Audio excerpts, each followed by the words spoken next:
Hey everybody, welcome back to Let's Play Super Mario Galaxy. In the last episode, we finally completed all 120 stars in the game. But, before we can officially say that the game is, permanently done, there's one last thing that we have to do, and that's to go into the library and check out Rosalina's storybook. This right here, what we're about to witness, is the biggest reason why I love this game. And why I'm always talking about, oh yeah, the story is great, even though it's primarily a mainline Mario game, and mainline Mario games aren't really known for having, anything in the way of plot. But this right here, this is a rare exception. So let's go ahead and go in and check it out.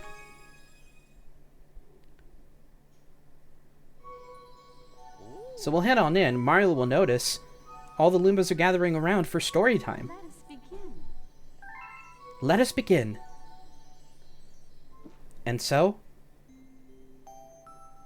here is the tale. Chapter 1, The Celestial Duo. Our story begins a very, very long time ago with a young girl.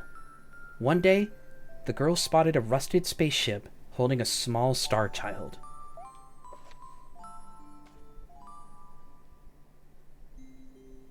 "What's your name?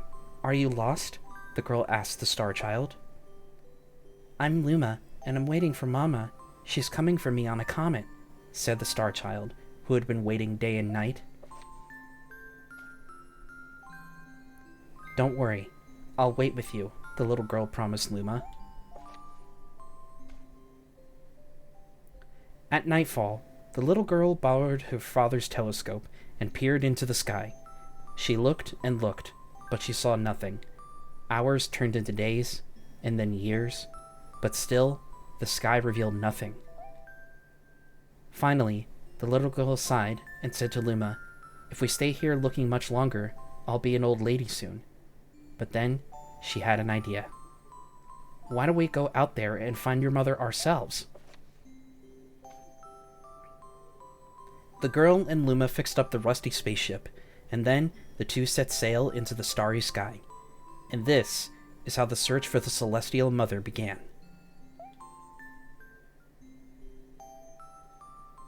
Chapter 2, Starbits. Days passed with no sight of the comet, or even a single planet. Instead, asteroids extended for as far as the eye could see. "If I had known it was going to take this long, I would have packed more jam," said the little girl, above the rumble in her belly. Before they left, they had packed all the essentials: telescope, butterfly net, stuffed bunny, bread, milk, jam, and apricot-flavored tea. But I forgot to bring water. At this, Luma burst into gales of laughter, and the girl began to pout. "As long as I have Starbits, I'll be fine," said Luma. "Want some?" The little girl couldn't stay mad after hearing this. Luma continued to laugh, and the girl couldn't help but join in. "All right, maybe just a nibble." Leaning far out of the ship, the pair began to collect Starbits with the girl's net. They almost fell out a few times, but they kept on collecting. The Starbits tasted like honey. Chapter 3, The Comet.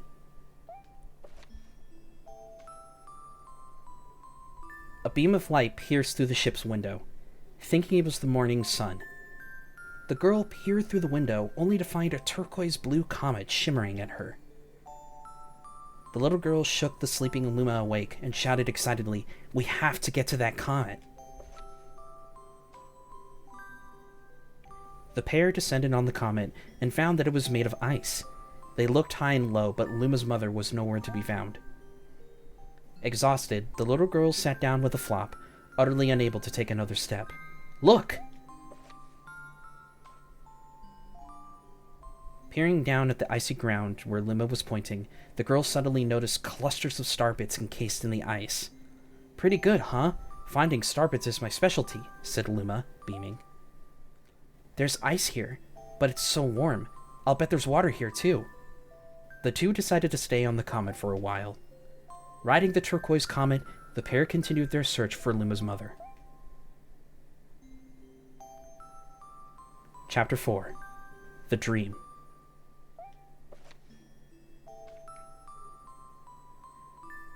One night, the girl dreamed about her own mother. "Where are you going?" she asked. Her mother's retreating back. Without turning, her mother replied, "Don't fret, dearest.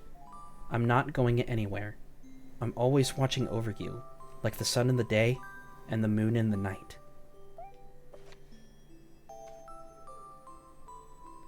A wave of sadness washed over the girl. What about when it rains and I can't see the sun or moon? Her mother thought for a moment before responding. "I will turn into a star in the clouds and wait for your tears to dry."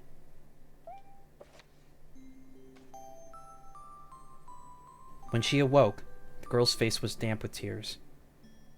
"You have star bits in your eyes," said Luma to the girl.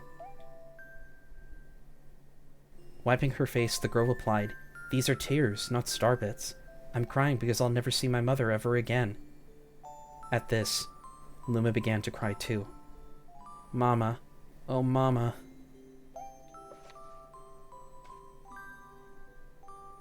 The pair traveled through the starry skies, and though they encountered many other comets, not one of them held Luma's mother.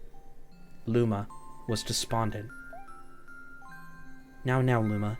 The rain clouds won't go away if you keep crying," the girl said, giving Luma a squeeze. "I'll give you a present if you stop." The girl closed her eyes and said gently, "I'll take care of you." With these words, she felt a small spark in her heart. Chapter 5. Home.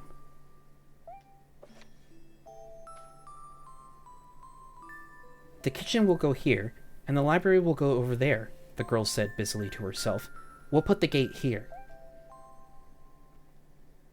Ever since the girl took Luma under her care, she'd been bustling about at a feverish pace. It's a lot of work, but it's worth it to make a happy home. It turned out that star bits weren't the only thing buried in the ice. There were tools and furniture unlike any they had ever seen, and the girl used them to build a home.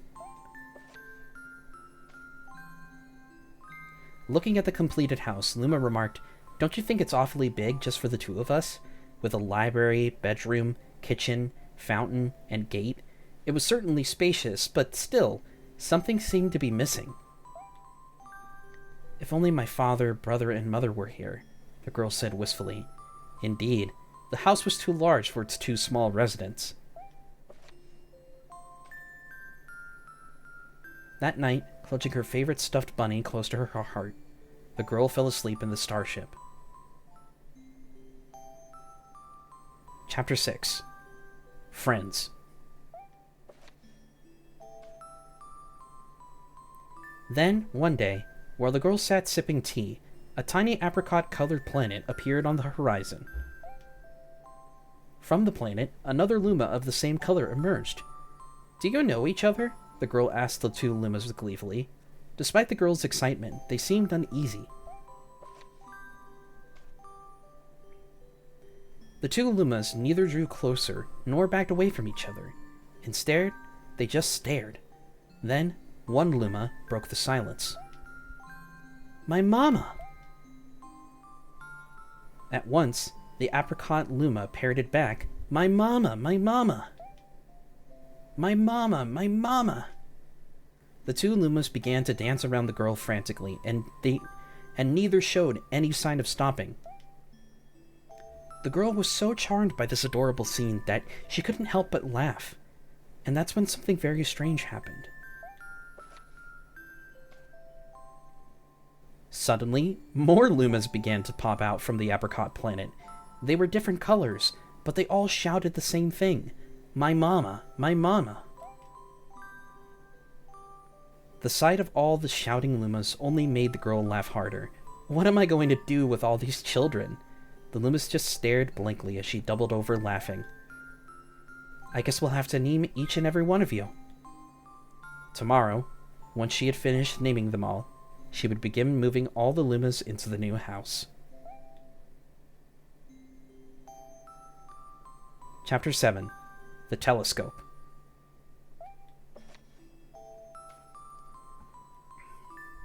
After seeing their 100th comet, a sudden thought popped into the girl's head. I wonder if my home planet is still as blue as it was. That's when she remembered her father's telescope. Peeking into the telescope, a tiny blue dot floated into sight. It was smaller than a starbit. How strange. It's so far away, but it feels so close. She twisted the knob of the telescope, and the blue dot grew until she could make out a grassy hill dotted with flowers. It seemed very, very familiar to her. Zooming even closer, a terrace on the hill came into view. I used to go stargazing there when I lived on my home planet. She remembered rubbing the sleep out of her eyes as she followed her father up that hill to look at the stars. She remembered how she and her brother would sled down that hill.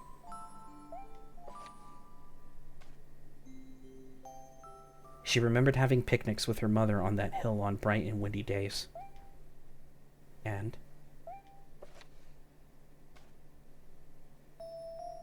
I want to go home. I want to go home right now. The girl burst into tears, and the Lumas didn't know what to do. I want to go home. I want to go back to my home by the hill. I want to see my mother. The girl was shouting now, her face wet with tears. But I know she's not there. I knew all along that she wasn't out there in the sky, because...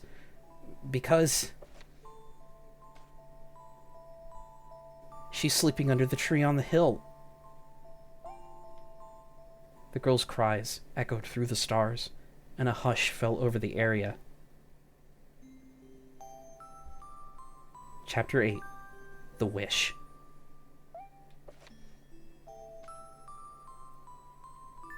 Though usually quite cheery, one day the girl became sad again.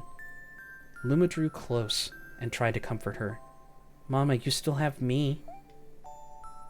And don't be sad about your mama because she's a part of you. That means she's always close by. It's like me. I love starbits because they remind me of my mama. No, no, the girl said, unable to stop the tears.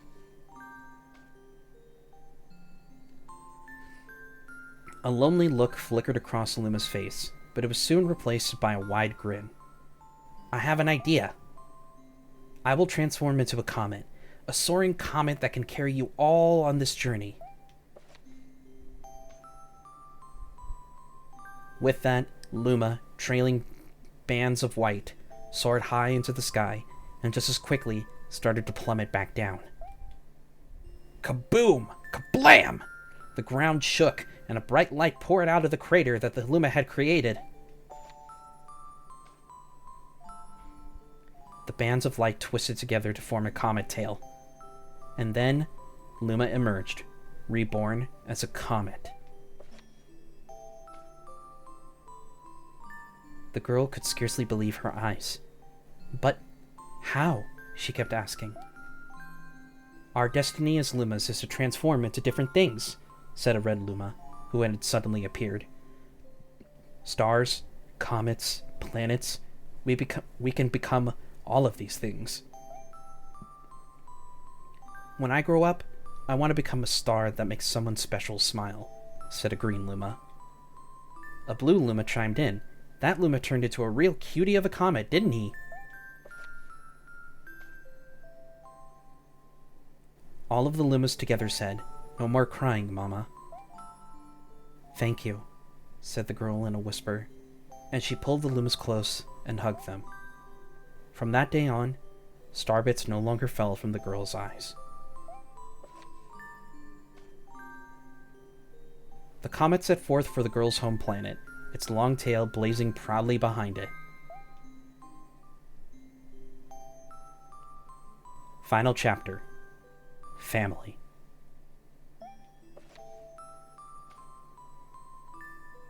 With its many lumas and telescopes, the comet was quite a sight to behold.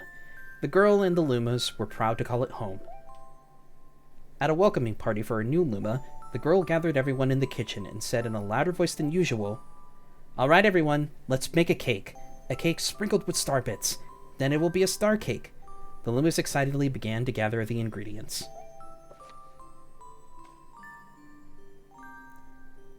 As she watched the lumas scurry about, the girl smiled and thought to herself, "This is my family now, and I will stay with them until they're ready to leave the nest. And when they do leave, I'll see them off with a smile. Because that's what makes a mother happiest." That night, when the girl lay down to sleep, a soft light enveloped her and reminded her of the blue planet she once called home. But it would be nice to return home once every 100 years, to nap in my favorite sleeping nook. The comet carrying the lumas and the girls continues on its journey to this very day. With more family members in tow than can be counted, it's said that the comet visits the girls' home planet once every 100 years, its proud white tail glittering in the sky.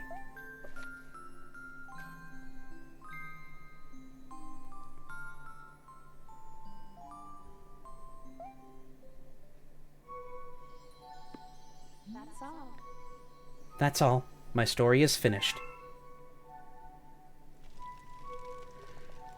Oh my god. I just can't. But that right there, as I'm pretty sure a lot of you suspect, was Rosalina's backstory. And needless to say, the first time that I ever came across this part in the game moved me to tears. But guys, above all else, now that we've finished this part of the game and now that everything else has been finished, I just want to take this time to say thank you for not only sticking with me, but for engaging with me and for giving, the views, the likes, the comments, everything. Everything. I'm eternally grateful for everything that you've done for me in these past couple of months while I've been doing this Let's Play. And I'm so sad to see it go, but I had a wonderful time. But here's to new ventures, here's to new galaxies, here's to new Let's Plays. Thank you guys so much for watching, and I hope I'll see you in the next one. Take care, everybody. You have a wonderful day.